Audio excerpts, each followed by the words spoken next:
अस्सलाम वालेकुम अजीज बच्चों। आज जो हमने टॉपिक चुना है वो है ड्रेनेज। ड्रेनेज का मतलब क्या है? ड्रेनेज का मतलब है किसी भी इलाके की रिवर सिस्टम को कलेक्टिवली बोलते हैं वहाँ की ड्रेनेज क्या है। अगर हम अपने इलाकों की बात करें, अपने लोकल इलाके की बात करें, जो भी छोटे छोटे नदी नाले मिलके एक नदी बनाते हैं वो सारा उसको बोलते हैं, उस इलाके की ड्रेनेज बनती है। और एक ड्रेनेज के अंडर में जितना भी एरिया आता है जहां से वो सारा पानी जमा करके लाता है वो उस इलाके का उस सॉरी उस दरिया का रिवर बेसन बन जाता है। मिसाल के तौर पर हम कुपवाड़ा के रहने वाले हैं, हमारे यहाँ पे रहता है पोहरू नाला, सब बहुत बड़ा नाला है। सोपोर में दुआब गांव में किसके साथ, ये झेलम के साथ मिलता है। तो ये हमारा पोहरू नाला है। ये पोरू नाला में जो है इसमें दो बड़े नाले आते हैं, एक करलपोरा साइड से आता है और दूसरा लोलाब साइड से आता है, तीसरा हमारे यहाँ आयमा साइड से आता है। तो इसमें आपको कुछ चीजें याद रखने हैं। तो ये सारा जो है, ये सारा पोहरू का, इसका मतलब है कुपाड़ा का सारा इलाका जो है वो पोहरू का ड्रेनेज बेसन बनता है, बनाता है। ठीक है बच्चों। तो ये है मिसाल के तौर पर काहमिल नाला, ये है लोलाब नाला, ये है हाई हमा नाला। देखो बच्चों ये तीनों मिला के ये और ये से बनता है पोरो। तो छोटे छोटे नाले, छोटी छोटी नदियां जो एक बड़ी नदी को बनाते हैं वो इसकी ट्रिब्यूटरीज कहलाते हैं। यानी हम कह सकते हैं पोरो की तीन मेन ट्रिब्यूटरीज हैं, एक है कैमिल, दूसरा है हायामा, तीसरा है लोलाब। तो बच्चों यहाँ तक आपको वैसे इंशाल्लाह समझ आ चुका होगा। देखो ड्रेनेज एक ऐसा सबक है जिससे हम बचपन से डरे हुए हैं, लेकिन बिल्कुल आसान है। सिर्फ कुछ मेन चीजें आपको याद रखनी है। हो गया ये। दूसरी आपको कुछ पहले मेन चीजें याद रखनी जो इसमें बच्चे बहुत कंफ्यूज होते हैं। हमेशा आपने सुना होगा कभी कोई city is located in east bank और वेस्ट बैंक। मोस्ट कंफ्यूजिंग है ये। देखो कैसे समझेंगे। मिसाल के तौर पर ये एक नदी है, ठीक है बच्चों, ये ऐसे बह रही है, जहां की ओर ये बह रही है उधर की ओर मुंह कर लो। मिसाल के तौर पर ये नदी उधर जा रही है, आप उधर मुंह कर लो। तो इसके दाएं साइड में आपको डायरेक्शन के दिन बताया था, राइट साइड जिस हिसाब से आप खाना खाते हैं राइट साइड उसको ईस्ट बोलते हैं। तो ये सारा इलाका इस नदी का ईस्टर्न बैंक कहलाएगा। यानी नदी उधर की ओर जा रही है, हमें भी मुंह उधर की ओर करना है, तो सारा इलाका जो उसके राइट में आएगा उसको ईस्ट कहेंगे और ये इसका वेस्ट बैंक कहलाएगा। यहां तक आया समझ? होगी दो बातें। एक तो हमने सीखा अभी तक नाले की ट्रिब्यूटरीज क्या होता है, दूसरी डायरेक्शन। तीसरा क्या होता है, नाले के कुछ फिजिकल फीचर्स होते हैं जो मतलब यूनिक वैसे सब में एक जैसे होते हैं। उसमें मिसाल के तौर पर आप अगर देखोगे नाले के तीन कोर्स होते हैं, एक होता है अपर कोर्स, दूसरा होता है मिडिल कोर्स, तीसरा होता है लोअर कोर्स। अपर कोर्स में अगर आप बच्चों देखोगे तो पहाड़ियों से पानी आता है, जो होता है पानी बहुत टर्बुलेंट होता है। फ्लो यानी इसका आप अलामत में देखो कि इसका रेनॉल्ड नंबर जो होता है वो ज्यादा होता है। तो इसका फ्लो जो होता है टर्बुलेंट फ्लो होता है। अपने साथ ये एल्यूमिनियम ये यहाँ पे मतलब एरोजन करता है, अपने साथ बहुत सारी काफी सारी मिट्टी ले आता है। तो ये है अपर कोर्स। अपर कोर्स में अब हमें याद रहा, नाला जो होता है यहाँ दरिया होता है, बड़ा बड़ा मोज में होता है वो, हाँ, उसमें फ्लो बहुत तेज होता है। फिर आया मिडिल कोर्स। मिडिल कोर्स में जो होता है रिवर, रिवर अक्सर क्या होता है इसमें स्पीड थोड़ी कम होती है, तो इसमें मींडरिंग होती है। मींडरिंग आप कई श्रीनगर में हरी पर्वत या कहीं पे जाओ वहां से देखो, अगर झेलम को देखो ऐसे दिखता है, क्योंकि इसकी स्पीड कम हो जाती है। स्पीड की वजह से ऐसे ऐसे मींडरिंग स्टार्ट होता है। ठीक है। तो मींडरिंग की वजह से क्या होता है, कभी ऑक्सबो लेक बन जाता है। ऑक्सबो लेक का मतलब क्या है बच्चों, अगर ये ऐसे नाला, ये इधर से बंद हो गए, ये इधर से बंद हो गए, ये नाला आप सीधा बहने लगा, तो ये क्या है, ये है ना, ये घोड़े की नाल जैसा बनने लगा, बना ये। बाकी इधर सारे में मिट्टी आ जाती, तो ये ऐसे, इसको बोलते हैं ऑक्सबो लेक। ठीक है बच्चों। और लोअर कोर्स में जो होता है, लोअर कोर्स में जो भी इसमें सारा एल्यूवियम वेल्यूवियम होता है वो सारा जमा करके ये डेल्टास बनाता है। जैसे आपने सुना होगा सुंदरबन डेल्टा दुनिया का सबसे बड़ा डेल्टा है। तो वो क्या होता है, नदियां जब आती हैं स्पीड कम हो जाती है, स्पीड कम होने के समय जो भी इसमें एल्यूवियम वेल्यूवियम होता है वो सारा डिपॉजिट होता है, तो डेल्टास बनते हैं। एक किस्म का मानो मिट्टी का टेला बनता है। तो यहां तक आपको समझ आया होगा, ये है इनकी एक्टिविटी। अब हम, हाँ, चौथी बात हम याद रखेंगे, जब भी कोई दो इलाके होते हैं, आपने देखा होगा कि कभी ऐसे एक रिवर होती है और ऐसे दूसरी रिवर होती है। तो ये आगे जाके कहीं मिल जाते हैं मिलने से पहले, लेकिन इनमें कोई इनमें चीज होती है बैरियर जैसी जो इनको मिलने नहीं देती, उसको क्या बोलते हैं, वाटर डिवाइड। क्या बोलते हैं, वाटर डिवाइड। अगर हम अपने इलाके के हायामा की बात करें, इधर से एक बटपोरा नाला आता है, दूसरी तरफ मनीगा नाला आता है, इनको बीच में अगर आप देखोगे पायरपुरा साइड में ऐसे एक पहाड़ी है, तो उसको कहेंगे हम, वो क्या है, यहाँ पे वाटर डिवाइड है, वाटर डिवाइड का काम करता है। यहाँ तक समझ आई। देखो अगर हम इंडिया में आप बात करें, इंडिया में आपको जो भी रिवर्स हैं, ये एक अगर हम ऐसे इनका ऐसे हैफेजर्टली पढ़ें तो इसका ये मैस हो जाता है। इसीलिए जो है ये जियोग्राफ्स है, उन्होंने जो है इंडियन रिवर सिस्टम्स को दो सिस्टम्स में क्लासिफाई किया। चलो बच्चों, चलो हम मान लेते हैं अपने इंडिया का नक्शा है। देखो बच्चों रफली देखो, अगर हम मान लें यहाँ पे रिवर सिस्टम्स को जो है दो चीजों में क्लासिफाई किया गया है। एक है कौन सा, हिमालयन, दूसरा है पेनिनसुलर। चलो आज हिमालयन पे हम नजर दौड़ाते हैं।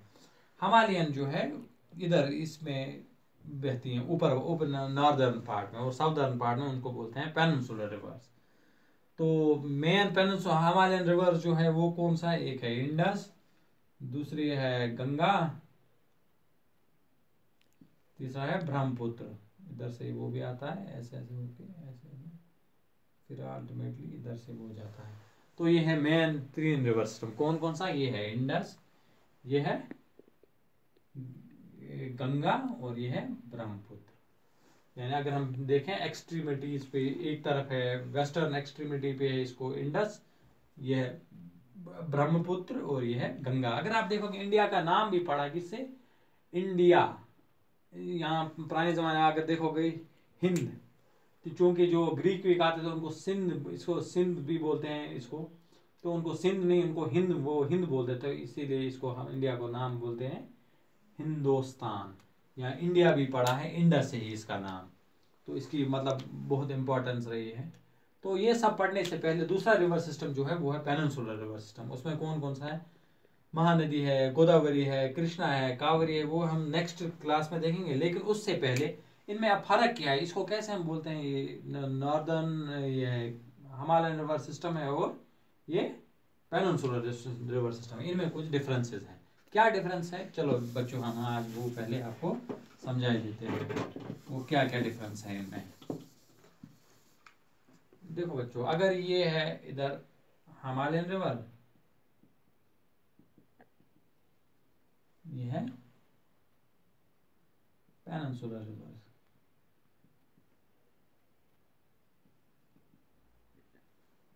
Himalayan river system, sorry river system किसको बोलते हैं, एक रिवर उसकी सारी ट्रिब्यूटरीज मिला के एक रिवर सिस्टम। जैसे गंगा हम बोलते हैं, हम गंगा नहीं बोलते, हम गंगा रिवर सिस्टम बोलते हैं, क्योंकि गंगा कोई एक रिवर नहीं, उसमें बहुत सारी ट्रिब्यूटरीज हैं। हाँ, ऐसे अगर हम इंडस बोलते हैं, उसमें बहुत सारे ट्रिब्यूटरी हैं, झेलम है, चिनाब है, ब्यास है, रावी है। तो देखो सबसे पहला फर्क क्या है इसमें, अगर हम हिमालयन रिवर सिस्टम देखें ना, ये सालों साल बहती रहती है। क्यों, जब हमने इंडियन फिजिकल फीचर्स पढ़े तो हमने देखा इंडिया के नॉर्थ में जो है हिमालयाज में भी जो ऊपरी वाला सबसे नॉर्दर्न रेंज जो है उसको क्या बोलते हैं, हिमाद्रीज जो है वो पूरे साल बर्फ से ढकी रहती है।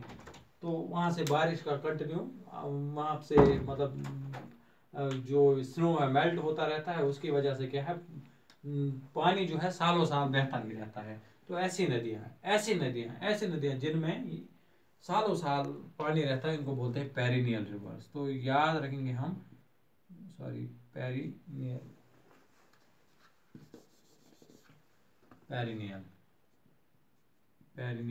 रिवर्स। तो हम क्या रखेंगे याद, हिमालयन रिवर्स आर पेरिनियल, क्योंकि इनमें सालों साल पानी रहता है। क्यों रहता है, क्योंकि they are mostly fed by glaciers. और इसीलिए जहाँ ये चूंकि नॉर्दर्न इंडिया को तो हिमालयन रिवर्स ही फेड करते हैं, तो यहाँ पे जो है प्रोडक्शन राइस या बाकी चीज़ों की बहुत ज़्यादा है। क्यों, क्योंकि सालों साल पानी अवेलेबल रहता है। और ये जो है ये है एपी हेमरल क्या मतलब, इनकी लाइफ शॉर्ट है, जो ही मानसून का टाइम होता है तभी इनमें पानी रहता है, बाकी टाइम में मतलब सूख जाती है। एपी हेमरल, अब हो गई एक फर्क। दूसरे अगर देखेंगे हिमालयन रिवर्स जो भी है इनका कोर्स जो है बहुत लंबा है। अगर हम मिसाल के तौर पर इंडस की बात है कितनी है, तकरीबन 2900 किलोमीटर लंबा है। ऐसे गंगा है तकरीबन 2000 सॉरी 25 यहाँ 2525 किलोमीटर लंबा है। ऐसे अगर इंडस ने ये ब्रह्मपुत्र भी 3000 किलोमीटर के आसपास है। तो इनका कोर्स जो होता है लॉन्ग कोर्स होता है।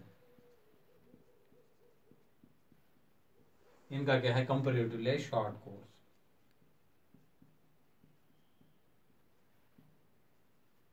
Comparatively short course. देखो बच्चों तीसरा फर्क क्या है इनमें। तीसरा फर्क ये है क्योंकि ये ऊपर पहाड़ी हो जाती है, इनका फ्लो बहुत टर्बुलेंट फ्लो होता है अपर रीच में। टर्बुलेंट फ्लो होने की वजह से इनका पोटेंशियल जो है to generate electricity that's maximum. तो अगर आप देखोगे इंडिया में हाइडल पावर प्रोजेक्ट मेनली इन्हीं हिमालयन रिवर सिस्टम में ही है। इनमें भी है, वो नहीं हम बोल सकते, लेकिन इनमें ज़्यादा है मतलब क्योंकि इनका फ्लो बहुत तेज रहता है कंपेरेटिवली नॉट टर्बुलेंट।